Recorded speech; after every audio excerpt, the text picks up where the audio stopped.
सपा सांसद अवधेश प्रसाद जी हमारे साथ खास बातचीत करने के लिए हैं। सर, अगर बात किया जाए तो पश्चिम एशिया में जिस तरीके से मामला हुआ उसके बाद से विपक्ष लगातार ये कह रही है कि जो सदन में है उसमें बहस होनी चाहिए, लेकिन सरकार चर्चा को लेकर साफ इनकार कर दिया। जिस तरह से युद्ध हो रहा है इसका असर हमारे देश की अर्थव्यवस्था पर और सभी क्षेत्रों में इसका असर पड़ेगा।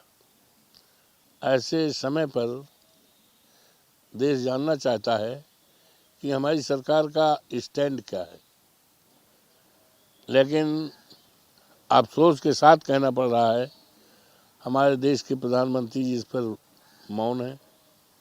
उनको खुलासा करना चाहिए उनका स्टैंड क्या है, क्योंकि जो युद्ध होता है ये विनाशकारी लीला होती है।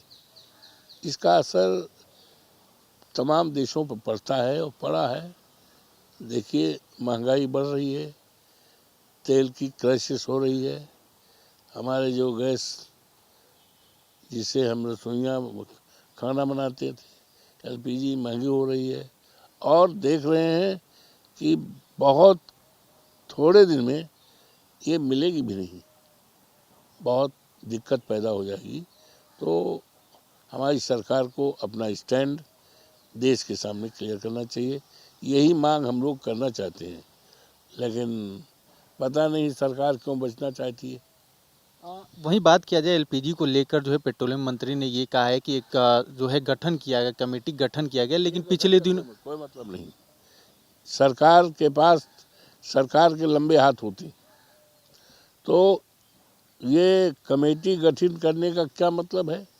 सरकार के पास उसके सेक्रेटरीज हैं, अधिकारी हैं, तो ये उनके द्वारा होगा और ये कमेटी गठित करने से क्या मतलब।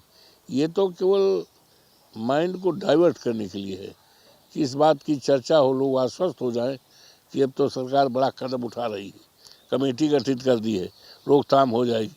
ये लोगों को गुमराह करने का एक तरीका है, इससे कुछ होना जाना नहीं। एक सवाल है, पश्चिम बंगाल के मुख्यमंत्री जो हैं एसआईआर मुद्दे को लेकर प्रोटेस्ट में बैठी, इसके पहले भी वो लगातार एसआईआर को लेकर लड़ाई लड़ती रही और समाजवादी पार्टी हमारे नेता माननीय अखिलेश जी लगातार एसआईआर को लेकर लगातार संघर्षरत हैं, क्योंकि ये सरकार दलितों का, पिछड़ों का, अल्पसंख्यकों का और समाज के तमाम कमजोर लोगों का, देश के वोट काटना चाहती है। जो हमारा अधिकार है, जिस अधिकार को बाबा साहब भीमराव अम्बेडकर ने दिया है, उस अधिकार से वंचित रखना चाहती है, जिसको लेकर हमारे नेता और माननीय अखिलेश यादव, हमारी पार्टी सड़क से लेकर सदन तक लगातार संघर्ष कर रहे हैं। ममता जी का ये कदम बहुत ही सराहनीय है लोकतंत्र को बचाने के लिए। हम हमारी पार्टी, हमारे नेता इस कदम के साथ उनके साथ।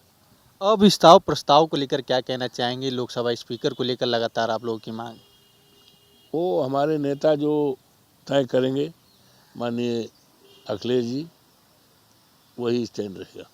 एक लास्ट सवाल रहेगा, एनसीईआरटी को लेकर। एनसीईआरटी में चैप्टर 4 को लेकर जो है एक लेसन था, उसको हटा दिया गया। लेसन का नाम था the role of judiciary in society.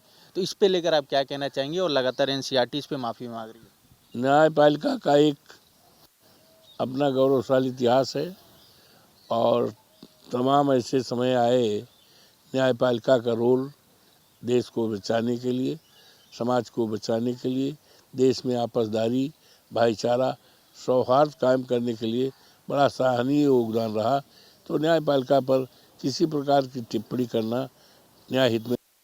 बहुत बहुत धन्यवाद हमसे बातचीत करने के लिए। समाजवादी पार्टी के सांसद अवधेश प्रसाद जी ने तमाम सवालों का जवाब देते नजर आए। कैमरामैन सचिन के साथ अवनीश तिवारी, भारत समाचार, दिल्ली।